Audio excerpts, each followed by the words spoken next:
Guruve Gaurachandraya Radhikaya Tadale Krishnaya Krishna Bhaktaya Tad Bhaktaya Namo Namaha Panchakalpatrubhyascha Kripa Sindhu Vaevacha Patitanam Bhavanebhyo Vaishnavebhyo Namo Namaha Jaya Sri Krishna Chaitanya Prabhu Nityananda Shri Advaita Gadadhara Shivasadi Gaura Bhaktavinda Hare Krishna, Krishna Krishna, Hare Hare, Hare Rama, Rama Rama, Hare Hare. Dhanavad Pranam, devotees. So this morning I'm answering a question that was based on a conversation I had recently regarding the nature of the literal question was, how do I experience Harinam? And the person mentioned they had been chanting for so many years. I can't remember the exact number, but that they are dedicated to the practice and will continue the practice. But they were asking a kind of a twofold question. One was why they don't experience the effects necessarily as they think they would, meaning like a level of realization and perhaps serious taste in bhakti, etc., and taste in nam primarily. And they are trying to avoid the 10 offenses. So that was big, because many people, even in asking that question, don't really bring up the fact that the offenses to Harinam are the main reason why one may not taste the efficacy of Harinam or taste the results of chanting. Even according to one verse, if you're chanting for thousands of lifetimes, you won't get the goal of this chanting if it is invested with the primarily 10 offenses they are mentioned in Padma Purana. So I'm speaking here, of course, we know the 10 offenses. I think maybe to not elongate this session here, maybe I won't go through them. If I find that there's time, I'll try to go through them. But anyone can research and find the 10 offenses, and that was the template of what is primarily an obstacle to having any kind of experience related to the chanting of Harinam. So I want to speak a little bit more about the mental conditions that give rise, first of all, to the commission of aparads, and secondly, the nature of how we see and how we view the relationship with Harinam, if we understand it as a relationship at all. So let me begin there. For many people, the introduction and experience regarding Harinam was, of course, first hearing about it, that there's such a thing as a Hare Krishna mantra, right? So right away, there are different connotations that different people have about the meaning of the word mantra. And even if you understand the Sanskrit, then man means mind, tra means to free, so it is a sound vibration that frees the mind. So even if you have the academic perspective on what is the meaning of the word mantra, that does not necessarily clarify what that means in relation to you. You understand? It's an idea that mantras clear the mind, right? And then you can even go on to add things. It clears the mind from anxiety, from this, from that, right?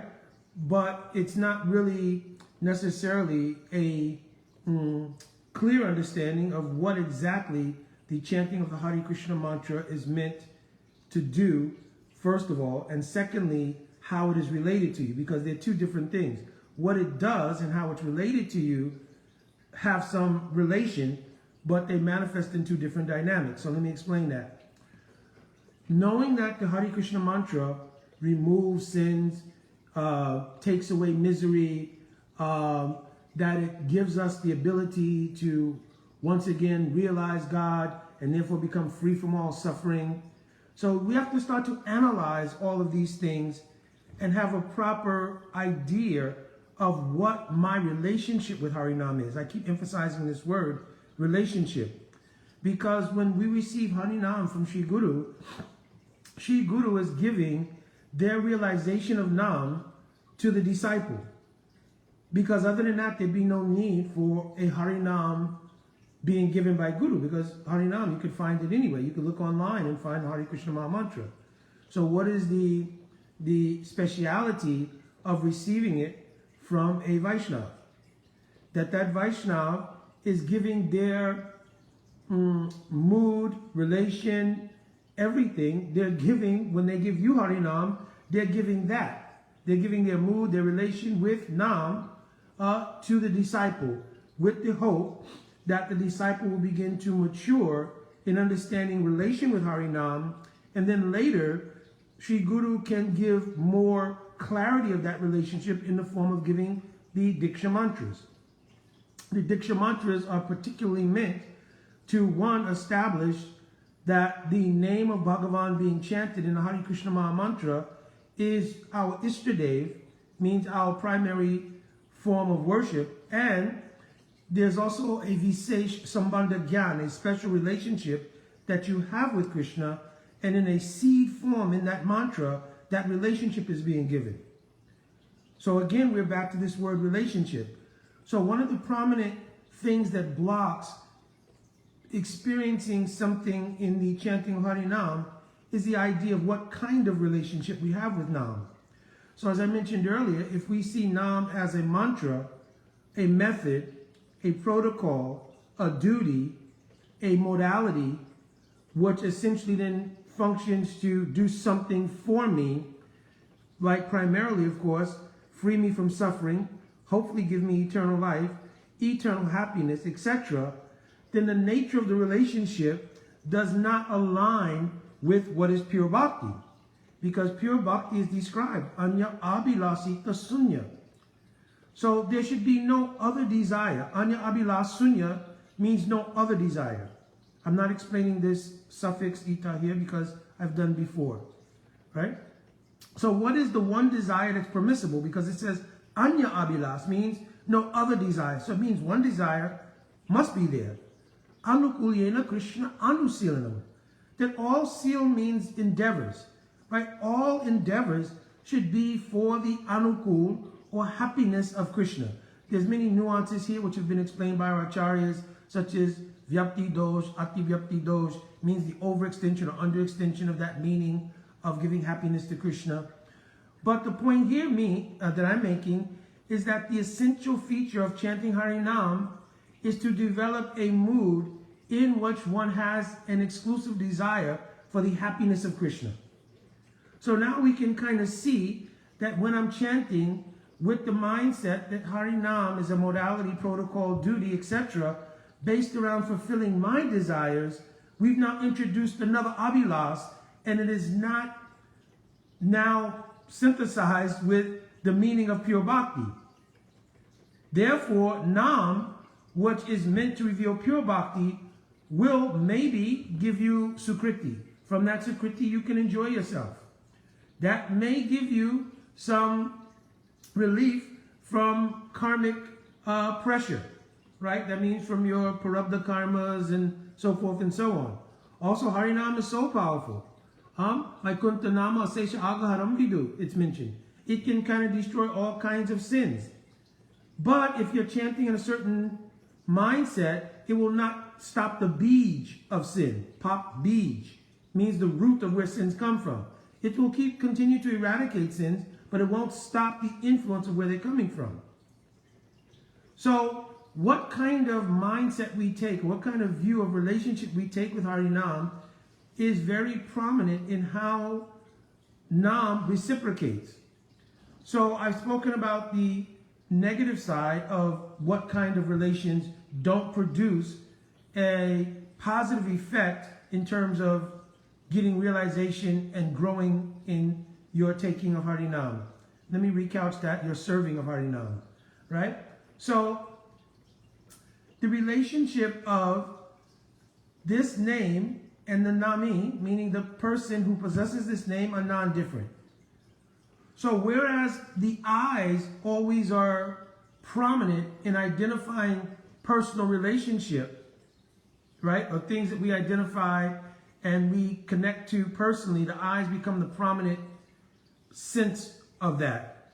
In bhakti, in the spiritual life in general, but especially in bhakti, the prominent sense which dominates the creation of relationship is the ear. So it's mentioned there, Shruta Ikshita, seeing will be done through the ear. So that means we will realize what is the personality of Nam by hearing. What will we hear? Not only the meditation and the service to Nam, because chanting a fixed number of rounds is a vow of service to someone, not something. Understand? So this is a vow, like you take a wedding vow to marry a man or a woman, right? So that exchange is an exchange of love, right? Which is what the object we want from Harinam is love of God, right? So that mode of taking seriously a vow to chant a fixed number of rounds each day is actually a vow to love someone. It's not a matter of performing a modality or protocol or duty, right? It is an actual vow of love. So now that love is between two persons. So through the ear, Shruta Ikshita, hearing the Harikatha regarding your worshipable objective, Shri Hare Krishna Mahaprabhu, that is how we begin to chant with a fixed relation. Sri Guru then solidifies that fixed relation by giving Diksha mantras. And in the Diksha mantras, Visesh Sambandha Gyan is given. So now when you are serving Harinam, you're serving with the meditation of a fixed mood of aspiration, of service towards Shri Hare Krishna, Sriman Mahaprabhu. So now the daily chanting is not a duty protocol modality, and Nam is not a sound vibration, a mantra, etc. But actually the Nam is not different from Nami. Nama Chintamani Krishna's Chaitanya Rasvigraha Purnasuro Nityamukto Abhinatvam Nama Namyo. That the name is not different from Nami. So Hare Krishna, Hare is the vocative of Radha, right, or Hara, which means Radha. The vocative in Sanskrit is Hare. So Radha and Krishna. I am repeating the names of Radha and Krishna. I will think that the order to repeat this name has come down in our parampara from Sriman Mahaprabhu himself. So I am repeating that name in a desperate aspiration for the loving service of the persona of that name, Radha and Krishna themselves. So in the name, everything is there. Mahaprabhu told in the second verse of Shishashtakam, Namna Makari Bahuda Nija Sava Shaktis Tatrapita Niyamita Smaranena Kala. That he's even given so much mercy that Smaranena Kala, there is no particular rule, regulation, janiyam, it's called, around being able to express this love in the form of the vow of serving Harinam each day. There are no hard and fast rules and regulations. Of course, to chant Diksha mantras, they should be done under a certain standard of cleanliness, at a certain time of day, with a certain kind of understanding of the mantras, etc., etc. But Harinam is so merciful that Harinam has appeared and niyama. There are no niyams, no rules and regulations, right? We have, of course, some guidelines to follow, but no hard and fast rules for serving Harinam. But we should meditate that service is to Shri Radha Krishna. And Namnamakri Bahuda Nija Sarva Shaktis, all of Krishna's Shaktis present. The Mool Shakti of Krishna is Srimati Radharani. So here the declaration is that Srimati Radhika is directly present in Harinam. And in order to serve Krishna, especially in this line that we have come in, this line of Sriman Mahaprabhu, the primary mode of service is called Radha Dasyam. You understand? Radha Dasyam. So this name fully has the presence of the Shakti of Srimati Radhika herself. So when we're chanting Harinam, we're taking loving service under the shelter of Srimati Radharani, which is our aspiration, which is our goal. This is our sadhya. And when we're chanting Harinam as a sadhana, or serving Harinam as a sadhana, it has to have a sadhya. Sadhana means there must be some goal. Other than that, it's not really a sadhana. So the sadhana, or the service to Harinam here, produces the sadhya of love in service under Srimati Radhika to Sri Krishna. So now the chanting is not a protocol, duty, etc., based around my desire for freedom from suffering, or to bring me happiness, or to give me peace, or to take away my anxiety, or to get me a new job, wife, husband, car, etc., etc. You understand? Or to make my life very peaceful. It is really a vow in a deep mood of love and aspiration for love to serve exclusively Anukulyena Krishna Anusilanam. Bhakti Uttama. To give Uttam Bhakti here means Uttam praying, the highest class of love. To serve that for the Anukul of Sri Krishna. Anukul here means happiness, but it has a deeper meaning. It means what is best for Krishna. Like the example I told earlier, I didn't want to explain it, but this may help, of Vyapti and Ativyapti dosh. So, Avyapti dosh means the underextension of the meaning of that phrase. So, for instance, when Krishna was wrestling in the arena of Kamsa with the wrestlers, Krishna was experiencing a kind of happiness. But that happiness was not coming from Charan and Mustika. The happiness was coming from his own Atmaramita. Because Charan and Mustika, Tosala, other wrestlers, they did not have a favorable mood towards Krishna. They were trying to kill Krishna under the order of Kamsa. Therefore, their mood was called Pratikul, unfavorable. So it's not Anukulyena Krishna Anusilanam. The endeavors they were making were Pratikul. On the other hand, when Mother Yashoda was holding Krishna on her lap and Krishna was taking her breast milk, at the time in the Damodar Lila, when she sees the milk she had been boiling over the pot, she immediately put Krishna down and went to tend to that milk. Because Mother Yashoda, as being deeply steeped in parental affection, was thinking, from the milk on this stove, I will make so many different ingredients to give pleasure to Krishna. But Krishna, being unhappy at that very moment there, right? Being unhappy at that very moment, began to cry. So one could think, well, how is that service to Krishna? So if you think this way, this is called Avyapti dosh, the underextension of the meaning. It means that you think that though Mother Yashoda was doing something for the complete satisfaction of Krishna, because Krishna didn't appear happy at that time, it is not really pure love. So that's called Avyapti dosh, to give an underestimation of the meaning of praying. Ativyapti dosh means to give an overextension, that the wrestlers like Charan and Mustika, Toshal, etc., though they had pratikul bhav, because Krishna was happy in fighting, then they were doing bhakti. You understand? So pure bhakti is based on giving anukul. I was trying to explain this word anukul, seva to Sri Krishna, especially to Srimati Radhika. So the daily absorption in Harinam is an absorption in a mood of loving seva. Dhanavad, Sadhan, Siddha Prabhu, Lalita Priya Devi, other devotees, Chit Prabhu. Right? So it is a mood of loving service. And there is a dhyan or meditation to be accomplished there simply by hearing. Shruta Ikshita.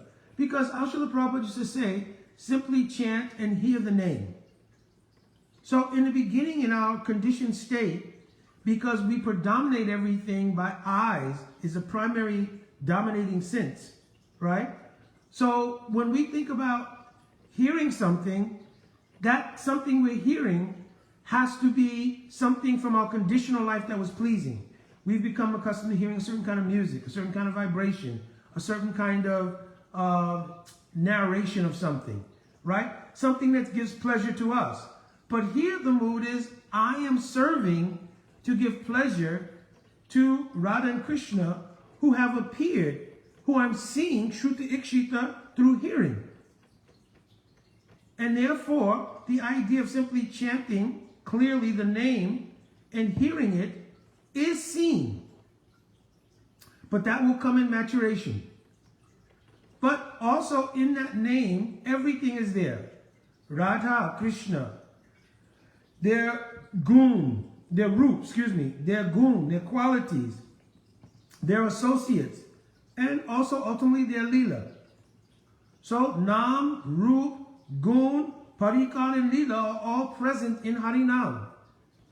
And by chanting and Shruta Ikshita, seeing how you aspire to serve through hearing that Nam will then allow Nam to reciprocate and give the effect of giving maturation in bhakti, so that that aspiration becomes crystallized in incremental stages through sadhu sangha, bhajana kriya, anatana vritti, nishta, ruchi, asakti, to bhav, which is the sajja of sadhana. Understand? So this is part of the mentality that even if a person's trying to avoid the 10 offenses, because of the idea of how people see Harinam, they're unable to create a proper relationship. So they look at Harinam as a tool, or as a method, or as a protocol.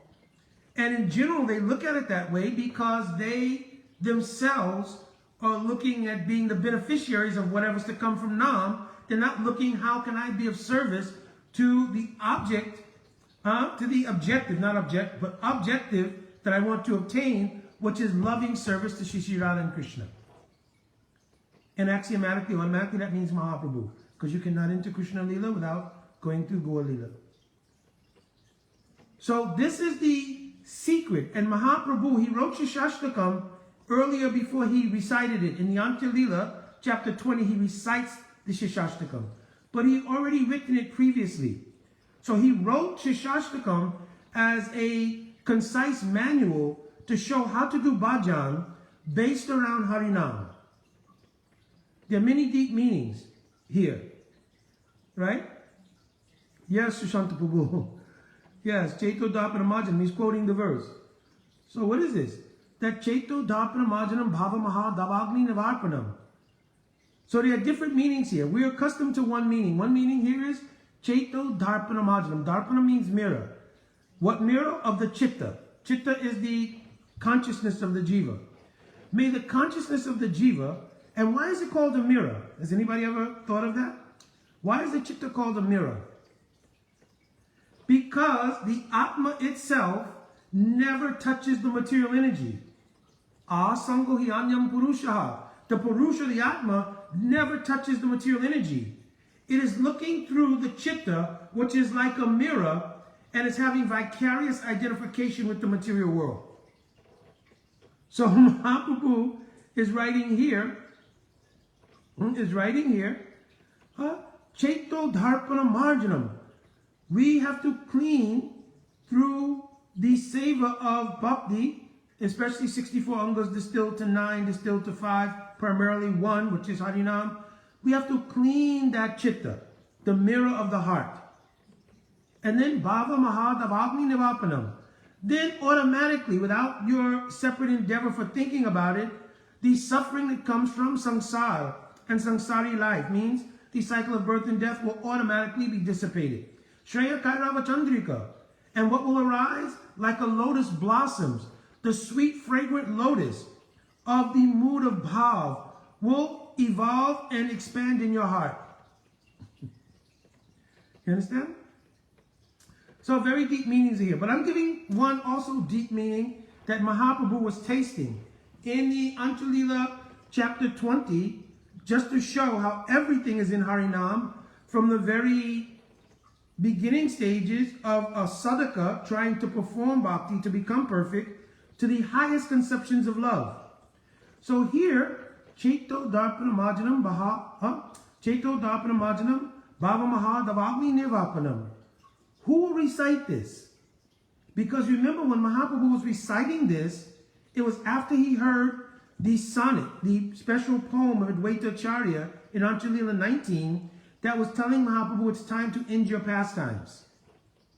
So from that day, it expresses in Chaitanya Charitamrita that Mahaprabhu went into a very deep mood, the mood of Srimati Radhika, when Akrura had come to Braj to take Krishna to Mathura. That mood of separation. And this is very special because it was at that time when Akrura came to Braj to take Krishna to Mathura, that the gopis first openly expressed their love in front of everyone. Other than that, I've told many times before, the nature of Madhurya Rasa especially has one feature called Prachana Mukata. It means it must be kept very hidden. You understand? But here, when Krishna got on the chariot and he was being taken to Mathura by Akrura, the gopis openly stated, Visraja Laja Rudasma Suswaram Govinda Damo Dharamadavati. They begin to in great love while crying profusely and singing. Suswara means swara is like a musical note.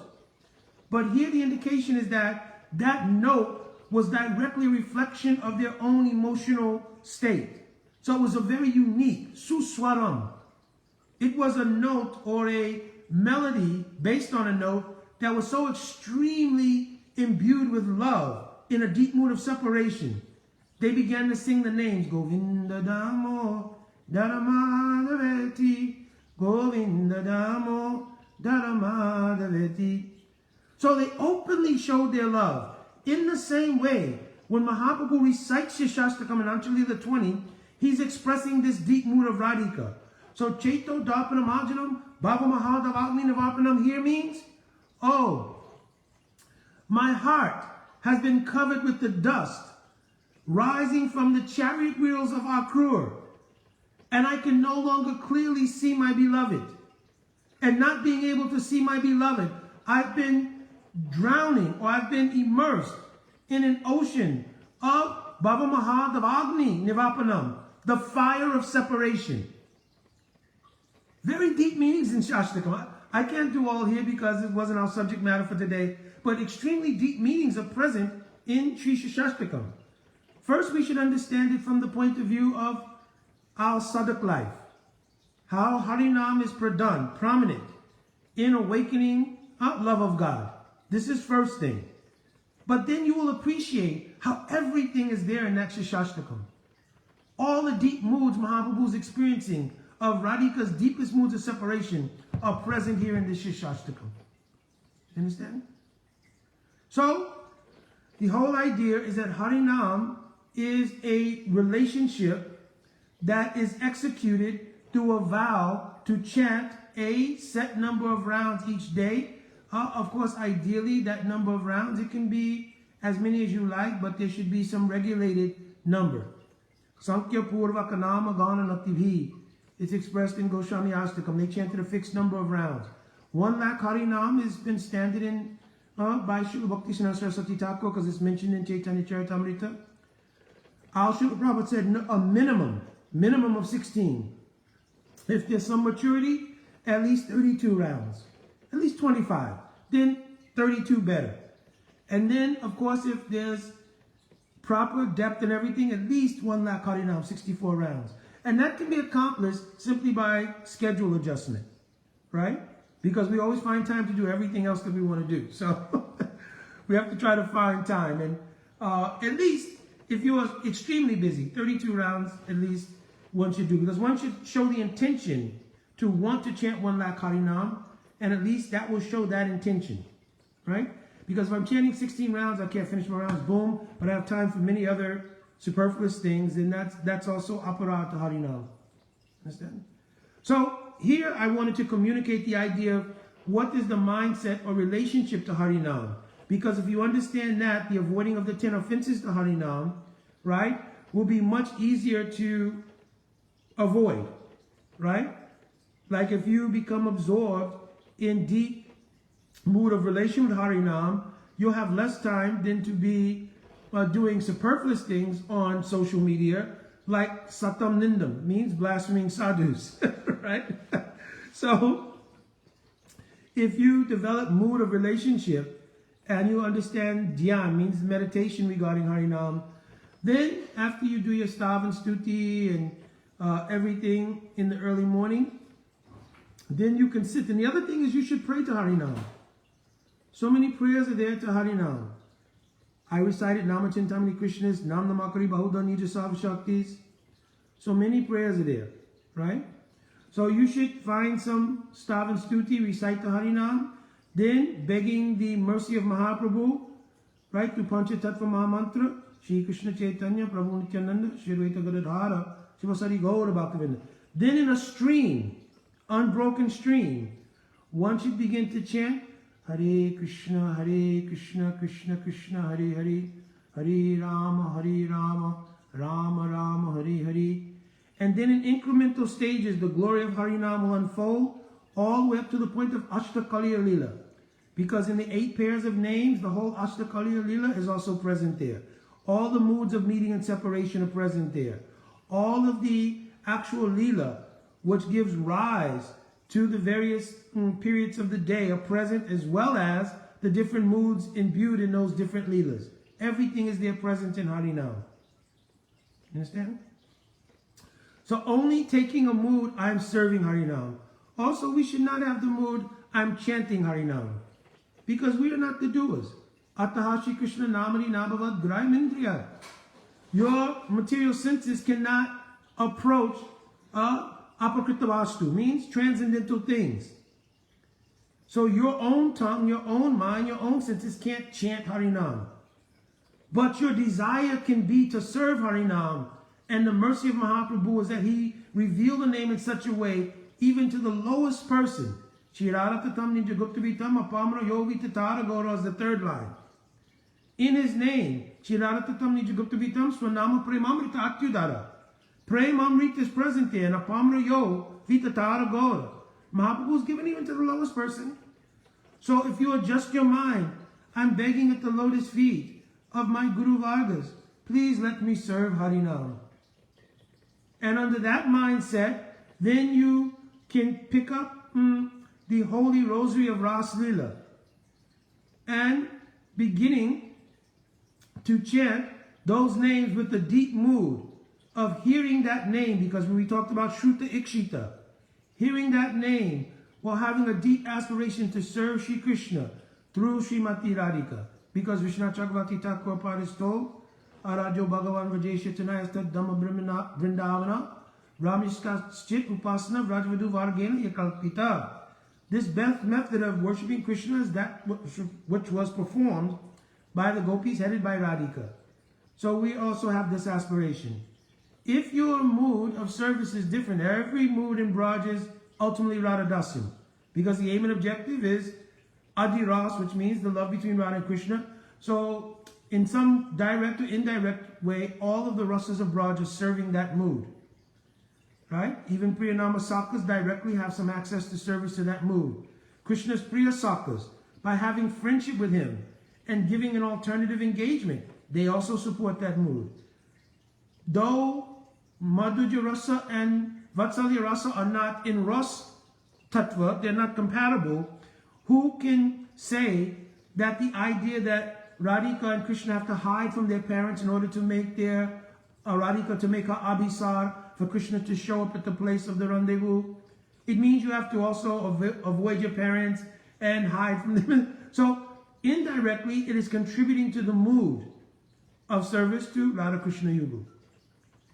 So in this way, we should chant with great aspiration. If we have some maturation and we are some clear about our own Sambandha Gyan, we should chant with very deep mood to want to obtain that aspirational goal. And if you're not even clear, still you should chant, hearing Harinam clearly with a mood of loving seva. Again, that can only come when you only have one desire, that's the service of Krishna through the service of his eternal associates, especially if you have desire for Radha Dasyam or Manjari Bhav, serving through the mood of Srimati Radhika as a Kinkari or maid servant. You'll chant with this deep aspiration. And then Harinam, oh yes, this is what we want. So Harinam will give reciprocation. But chanting for your freedom from suffering, so forth, so on, there are many different things here. Because the jiva, that suffering is a vicarious experience. Yatta swapna, like a dream. Not a dream, but like a dream. Because the Atma never touched material energy. So it was not the Atma that was ever suffering. Jiva Goswami clearly in Paramatma Sandarbha describes Chit Ananda Atmaka. And then gives the commentary there. Dukkha Pratiyogita. The Atma never has any actual dukkha or misery in the Atma. Everything is a vicarious identification. Just like watching a horror movie or something, And watching the movie, invested in that movie, you experience various ups and downs in your emotional state. But you're not actually on the movie set, nor is there actually real horror thing going on. It's all something that you're identifying with. So don't become absorbed in chanting for that. Even though our acharyas sometime in the beginning to very new people, they say, yes, chant for that. Because that's the only thing you can relate to is your own personal interest. At that point, nobody has any idea of selflessness, truly, and unconditional love. Therefore, they give you some personal motivation. Yeah, you'll get free from suffering. You'll be happy forever. You'll get out of the material world. Yeah, so people take it. But as you mature, you have to adjust your motivation. And therefore, you have to start to chant with a motivation towards pleasing Krishna and giving up any self-motivation. And this is the secret to how Harinam will reciprocate to give realization and give you the experiences of higher levels of bhakti. So I'm praying all devotees that I'm also speaking for my own edification. I'm not preaching to people. I'm speaking for my edification and sharing it. So I'm begging all devotees, also you bless me, that I may have constant meditation in the same mood, and that my seva to Harinam may be fruitful. Jai Vanchakalpaturvishya Kripashanavevaccha Patitanam Pavanevyo Vaishnavevyo Namo Namaha. Jai Radhe Radhe.